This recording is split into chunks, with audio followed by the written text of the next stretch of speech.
శ్రీమద్ రామాయణము 10వ సర్గము. అంగదేశమునకు ఋష్యశృంగుని ఆగమనము. రాజు కోరికపై సుమంత్రుడు ఇట్లు చెప్పతొడంగెను. మహారాజా, రోమపాదుని మంత్రులు ఋష్యశృంగుని రప్పించిన రీతిని తెలుపుదును, వినుడు. అమాత్యులతో కూడియున్న పురోహితుడు రోమపాదునితో ఇట్లనెను. మేము తెలిపిన ఈ ఉపాయం వలన ఎట్టి అపాయము జరుగుదు. ఋష్యశృంగుడు వనమున నివసించువాడు. అతడు తపస్సునందును వేదాధ్యాయమునందును నిమగ్నుడై ఉండువాడు. అతడు స్త్రీల స్వరూపములను గూర్చి గాని ఇంద్రియ సుఖములను గూర్చి గాని ఎరుగడు. మానవుల చిత్తములను ఆకర్షించినట్టి ఇష్టముకు విషయముల ద్వారా ఆయనను పురమునకు శీఘ్రముగా రప్పింతుము. నిశ్చయింపుడు. చక్కగా అలంకరించుకొనిన అందమైన గణికలకు బహుమానములను ఇచ్చి వారిని పంపెదము. వారు అచ్చటికి వెళ్ళి వివిధ ఉపాయములతో ఋష్యశృంగుని ఆకర్షించి తీసుకుని వచ్చెదరు. రోమపాదుడు పురోహితుని సూచనలను ఆమోదించెను. పిమ్మట పురోహితుడు మంత్రులు ఆ విధముగానే చేసిరి. వారి ఆదేశముల ప్రకారము వారాంగణలు ఆ మహావనమున ప్రవేశించిరి. ఆ ఆశ్రమ సమీపములకు చేరి వారు నిత్యము ఆశ్రమవాసియు జితేంద్రియుడు ఋషిపుత్రుడు అయిన ఋష్యశృంగ మహర్షి దర్శనముకై ప్రయత్నం చేయుచుండిరి. పితృసేవలలోనే సదా సంతుష్టుడయ్యుండు ఋష్యశృంగుడు ఆశ్రమమును దాటి బయటకు రాలేదు. ఆ తపస్వి పుట్టినది మొదలు ఇంతవరకును స్త్రీని గాని పురుషుని గాని నగరములకు గాని గ్రామములకు గాని సంబంధించిన మరి ఏ ప్రాణిని చూచి ఎరుగడు.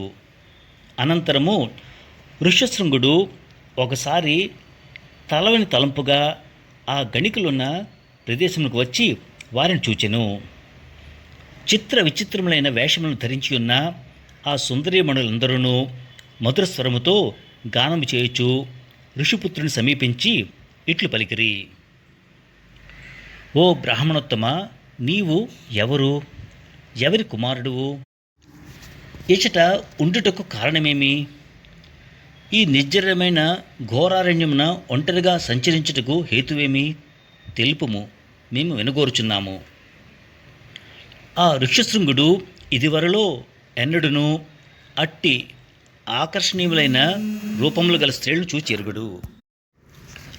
కనుక వారిని చూచిన సంతోషములో తన తండ్రిని గూర్చి వారితో చెప్పదలిచెను. మా తండ్రి విభాండక మహర్షి, నేను ఆయన యొక్క ఔరస పుత్రుడను. నా పేరు ఋష్యశృంగుడు. ఈ వనమున నా తపోజీవనము సుప్రసిద్ధము. ఓ సౌందర్యమూర్తులారా, ఇదిగో ఈ సమీపమునే మా ఆశ్రమం కలదు. ఈ ఆశ్రమమున విధి విధానముగా మీ అందరినీ పూజింతును. కనుక మా ఆశ్రమమునకు విచ్చేయుడు. ఆయన వచనములు విని వారందరికీ ఆశ్రమము చూడవలనని బుద్ధి పుట్టెను. అంతటా వారు ఆయనతో కూడి ఆశ్రమమునకు వెళ్ళిరి. ఆశ్రమమునకు విచ్చేసిన వారికందరికీ అతడు అర్ఘ్యపాద్యములు కందమూల ఫలములు సమర్పించి ఆదరించెను.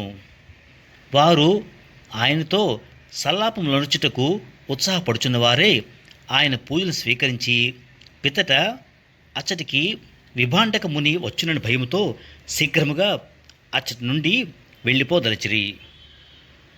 ఓ ద్విజోత్తమ, మేము ఒసంగుచున్న ముఖ్యములైన ఈ ఫలములను కూడా స్వీకరింపుడు, మీకు మేలు జరుగును.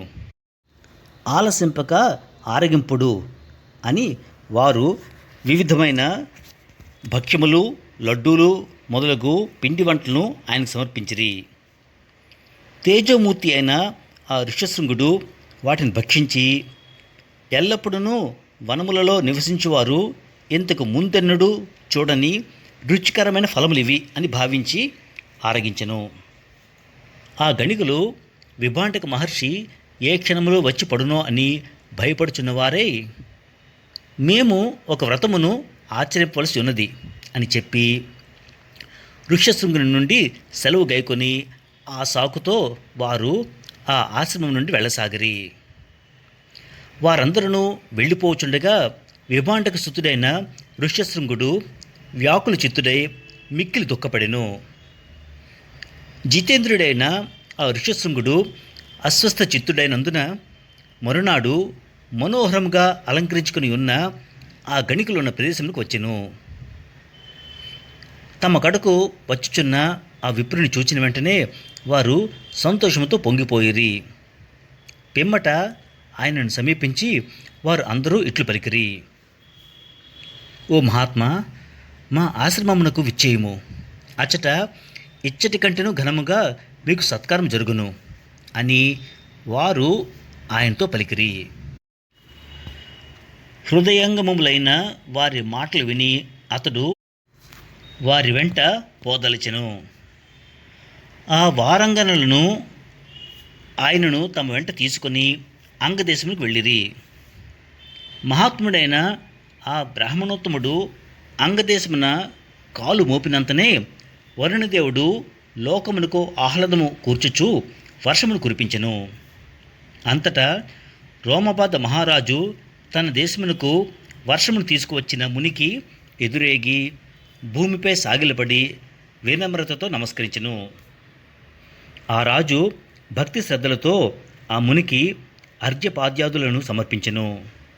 పిమ్మట, ఓ మునీశ్వర, వారాంగల ద్వారా ఆకర్షించి మిమ్ము ఇక్కడికి రప్పించినందుకు ఆగ్రహపడక మమ్ము అనుగ్రహింపుడు.